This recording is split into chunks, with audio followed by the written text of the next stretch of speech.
Hello दोस्तों, मैं हूं दिनेश केवूरा। आप सबका स्वागत है इस कार्यक्रम के अंदर। क्रिकेट के ऊपर हमारी चर्चाएं होती रहती हैं। आज इस चर्चा में शामिल होने के लिए हमारे साथ हमारे क्रिकेट के विशेषज्ञ श्री महेश कुट्टी जी हैं। स्वागत है सर आपका। प्रणाम। कैसे हैं आप? एकदम ठीक। खाली कोविड का इश्यू जो है वो सबको एकदम घर के अंदर ही रखा हुआ है। दोस्तों, जैसे कि आप जानते हैं कि भारत में इस समय कोरोना की प्रॉब्लम्स हैं। कुंभ का मेला अभी खत्म हुआ है या करवा दिया गया है। चुनाव की रैलियां अभी भी चल रही हैं। खतरे बहुत ज्यादा हैं और उसी बीच में आईपीएल का उत्सव भी हो रहा है। हमने पहले कुट्टी साहब से बात की थी। आईपीएल शुरू होने लगा था कि क्या प्रोस्पेक्ट्स हो सकते हैं। अब थोड़ी थोड़ी पिक्चर क्लियर होनी शुरू हो रही है कि यहाँ पे करीब करीब 3-3 मैचेस सबके हो चुके हैं और एक दो टीमें ऐसी हैं, दिल्ली कैपिटल और मुंबई इंडियंस, जिनके 4-4 मैच भी हो गए हैं। छोटा सा इसमें खुलासा कर दें आपको, जिससे आगे बढ़े कि बैंगलोर की टीम ने अपने तीनों मैच जीत लिए हैं। दिल्ली कैपिटल ने 4 खेले 3 जीते हैं। सीएसके चेन्नई 3 खेले 2 जीते हैं। मुंबई इंडियंस, जिससे बहुत उम्मीद थी, 4 खेल के 2 जीते 2 हारे हैं। कोलकाता की टीम ने 3 खेल के 1 जीता है 2 हारे हैं। राजस्थान रॉयल 1 जीत के 2 हारे हैं। पंजाब किंग्स 1 जीत के 2 हारे हैं और अनलकी रही है सनराइजर हैदराबाद, तीनों के तीनों मैच खेल के हार गए। शुरुआती टिप्पणी आपसे, आईपीएल कैसा चल रहा है सर? देखिए, अभी भी अब आईपीएल की तो ज्यादा आगे नहीं गए। सिर्फ 3-4 मैच खेल चुका है सभी टीमों ने। और जब तक 14 मैचेस नहीं खत्म होगा, मुझे नहीं लगता ये बार का आईपीएल डिसाइड कर पाएगा कि who is in the top 4। ये आईपीएल काफी क्लोज है मुझे लगता है। अनलाइक अर्लियर टाइम जब भी कोई एक टीम बहुत आगे निकल गया होगा। इस बार आप देखोगे तो बेंगलुरु ने बहुत अच्छा स्टार्ट तो किया है, जबकि उनको ये आदत तो है नहीं कि पहले 3 मैचेस जीतते हैं। बैंगलोर नॉर्मली मुंबई इंडियंस के जैसा थोड़ा स्लो स्टार्टर्स होता है, लेकिन ये बार उन्होंने पहली तीनों मैच जीता है और लग रहा है कि वो बहुत अच्छा टीम है। उनका जो मिसिंग एलिमेंट था वो मैक्सवेल आके फिलअप किया हुआ है। लेकिन मुझे एक ही है कि वो जल्दी पीक नहीं होना चाहिए, क्योंकि एक प्रॉब्लम भी यही होता है कि जब ये 1.5 महीने का टूर्नामेंट होता है, कोई टीम बहुत जल्दी पीक करता है और वो होने की वजह से वो जो क्रूशियल मैच होगा वहां पे वो नहीं परफॉर्म कर सकता है। ये प्रॉब्लम कभी मुंबई इंडियंस को नहीं हुआ है, क्योंकि मुंबई इंडियंस हमेशा स्लो स्टार्टर रहा है। पहला 3-4 मैच तो वो हारते ही है। इस बार तो उन्होंने कम से कम 2 मैच जीत चुका है। अब देखोगे, पास्ट में देखोगे कि Mumbai Indians have always been slow starters, लेकिन वो बराबर करेक्ट टाइम पे पीक करता है और जब जब जीतना होता है तो वो जीत लेता है। लेकिन मुझे सबसे खराब लगा सनराइजर्स हैदराबाद का परफॉर्मेंस है। मुझे लगता है वो बहुत अच्छा टीम है, उनके पास बहुत अच्छा प्लेयर्स भी है। लेकिन ये दोनों तीनों मैच वो जो हारे हैं, वो तीनों मैच उनको जीतना चाहिए था। स्पेशली जो मुंबई इंडियंस के साथ जो मैच था वो भी जीतना चाहिए था। बैंगलोर के साथ मैच था वो भी जीतना चाहिए था। लेकिन वो एक टाइम आता है मैच में जब फुल ऑन जाके गेम को क्लोज करने के समय पे वो सब लूज शॉट्स खेलकर आउट हो चुका है। तो जैसा कि आपने कहा, top of the board RCB ने बहुत अच्छा परफॉर्म किया और उसी समय सनराइजर्स हैदराबाद ने बहुत खराब परफॉर्मेंस किया second half of the game में, और इसीलिए वो लास्ट में है और आरसीबी नंबर 1 पे है। ये हर मैच में एक नया हीरो निकल के आ रहा है इस बार, और वो भी एक स्पेक्टेकुलर वे के अंदर आ रहा है। या तो हीरो बॉलर होता है या बैट्समैन होता है। कल का मैच अगर देखें, खास तौर से जो एमआई का मैच था दिल्ली कैपिटल के साथ में, उसमें अमित मिश्रा ने आखिरी मोमेंट्स में ऐसा लगता है कि पूरी की पूरी विक्ट्री छीन ली, या ये कहा जाए कि पूरा का पूरा मैच ही उड़ा कर ले गए। तो कभी कभी कोई कोई परफॉर्मेंस ऐसी आती है कि जो हर मैच में कोई ना कोई एक हीरो निकल के आ रहा है। और पहले भी होता था, लेकिन इस बार अचानक कोई मीटियोर की तरह आता है और एकदम से चीजें थ्रैश कर देता है या निकाल के ले जाता है। अमित मिश्रा की परफॉर्मेंस तो वास्तव में ही देखा जाए तो खास तौर से 4 wicket for 24 is fantastic and fabulous performance. देखिए, Amit Mishra is a very underrated bowler मेरे हिसाब से, क्योंकि अगर आप देखोगे he is the highest wicket taker in the IPL tournament so far, और वो उन्होंने काफी बार हैट्रिक ले चुका है। और वो एक स्ट्राइक बॉलर के हिसाब से उन्होंने जो भी फ्रेंचाइजी के लिए खेला है उन्होंने बहुत अच्छी परफॉर्मेंस की है। लास्ट टाइम अगर आपको याद होगा उनका हाथ फ्रैक्चर हुआ था, इसीलिए वो ड्रॉप आउट हुए। अगर वो लास्ट ईयर खेला होता तो फाइनल्स में बहुत डिफरेंस आ ही जाता था, and Delhi Capitals would not have lost the way they lost to the Mumbai Indians. कल आपने देखा जो विकेट चेन्नई का है वो स्पिन को काफी मदद देता है, और उन्होंने एक ही ओवर में जब उन्होंने रोहित शर्मा और हार्दिक पांड्या दोनों को आउट किया, तो वहीं पे तो मुंबई इंडियंस का जो पोजीशन था जहां से वो लोग 170 180 तक ले जा सकता था, वो तो 150 नीचे हो गया, और इसी वजह से दिल्ली कैपिटल्स आसानी से जीता। लेकिन मुझे लगता है कि अमित मिश्रा जो बॉलर है वो एक बहुत अंडररेटेड बॉलर है। उनको ये टूर्नामेंट में बहुत अपॉर्चुनिटीज मिलेगा जहां पे वो 3-4 विकेट निकाल के दिल्ली कैपिटल्स को ले जाएगा आगे। जहां पे भी विकेट स्लो और टर्निंग होगा, दिल्ली कैपिटल्स को अमित मिश्रा को खिलाना ही चाहिए। वेटरन है, एक्सपीरियंस बहुत ज्यादा है, हरियाणा से खेलते रहे सारी जिंदगी। एक्चुअली देखा जाए तो कहीं ना कहीं उनको in and out Indian team में भी पहले बहुत बार देखा, आए बाहर गए, लेकिन फाइटर है, इसमें कोई शक वाली बात नहीं। हमेशा आते हैं, फाइट करके जाते हैं, और नेवर से डाई अप्रोच है उनकी।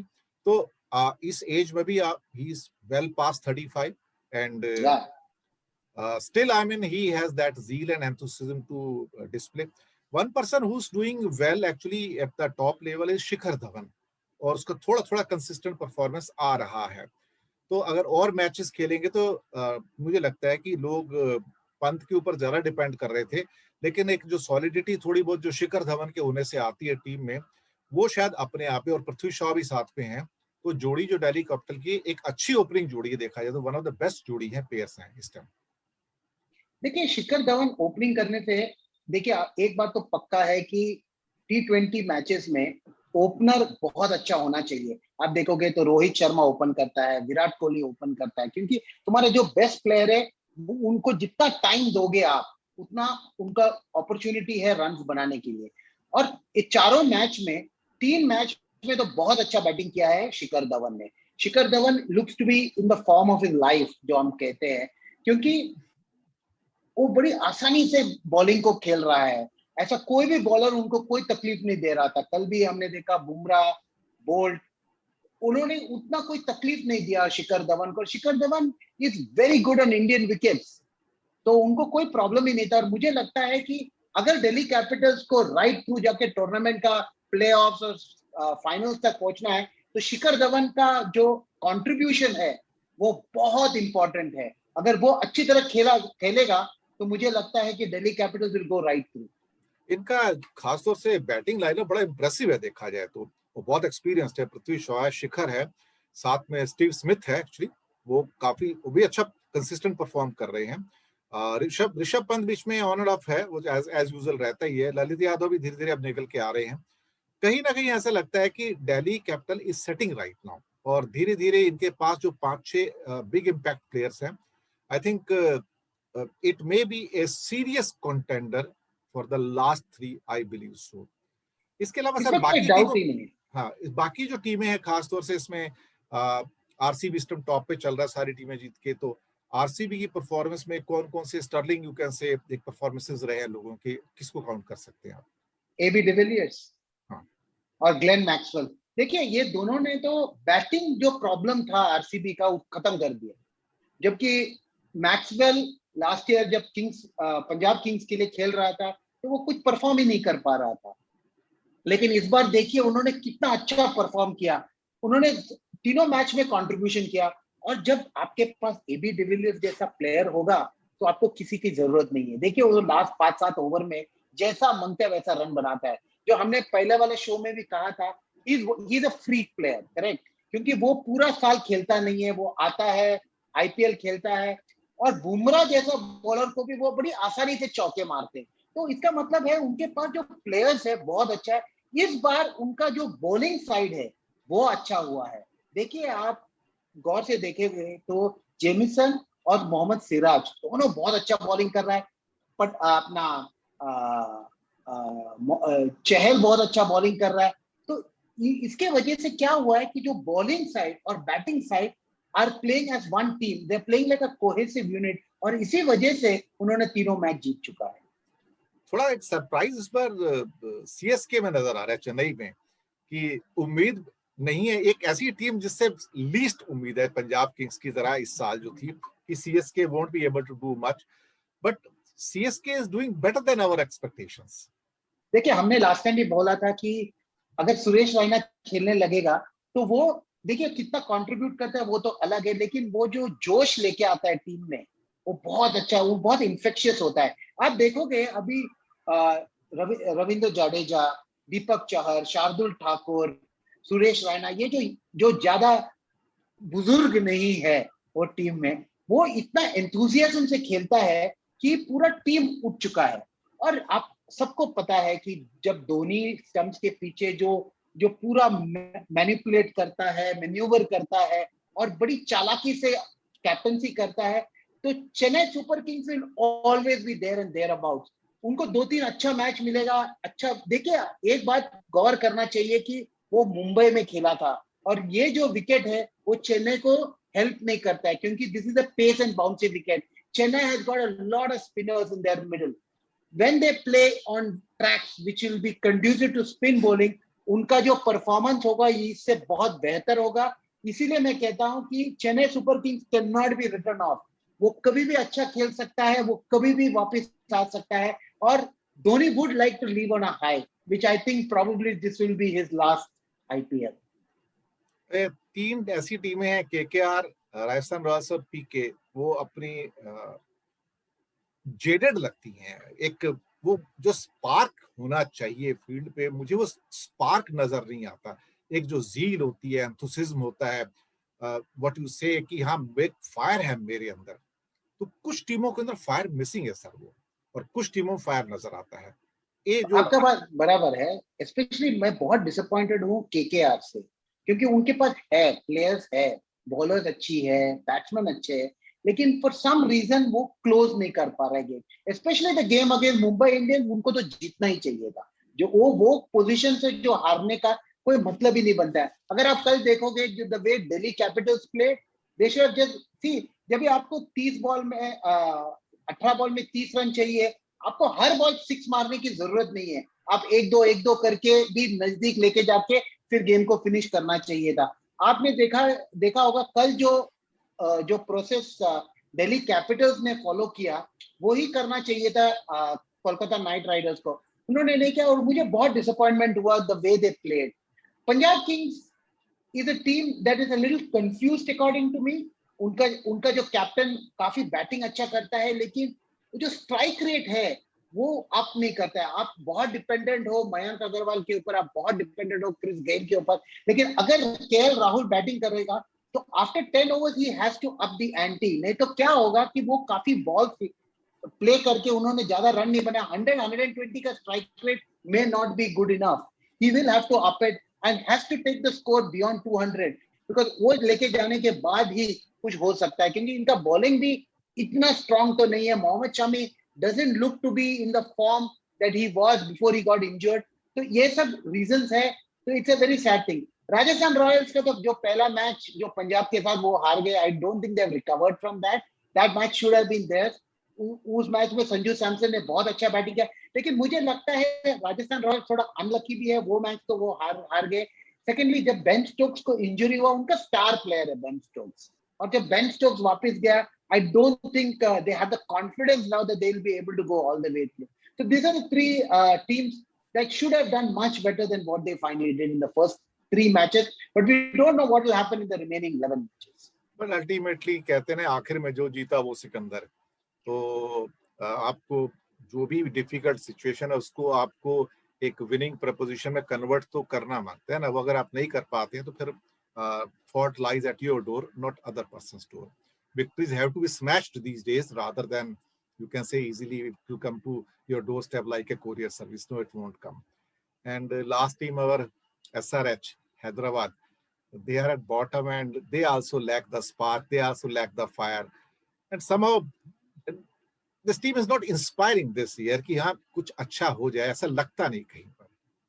देखिए, केन विलियमसन जैसा प्लेयर जब बाहर बैठता है तो मुझे लगता है कि जब भी चेस करना होगा ना 140 160 के बीच में, जो बड़ा स्कोर नहीं होता है, you need a player like Kane Williamson जो अच्छी तरह मैन्यूवर करेगा, सिंगल्स निकालेगा, गैप्स में डालेगा।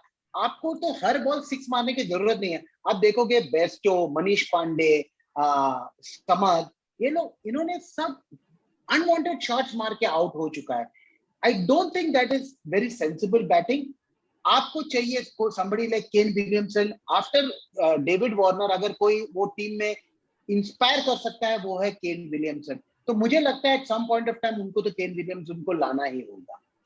बिल्कुल सही कहा आपने। शायद कहीं ना कहीं प्लानिंग की कमी है या एक विजन की कमी है कि वो उसको मटेरियलाइज नहीं कर पा रहे हैं।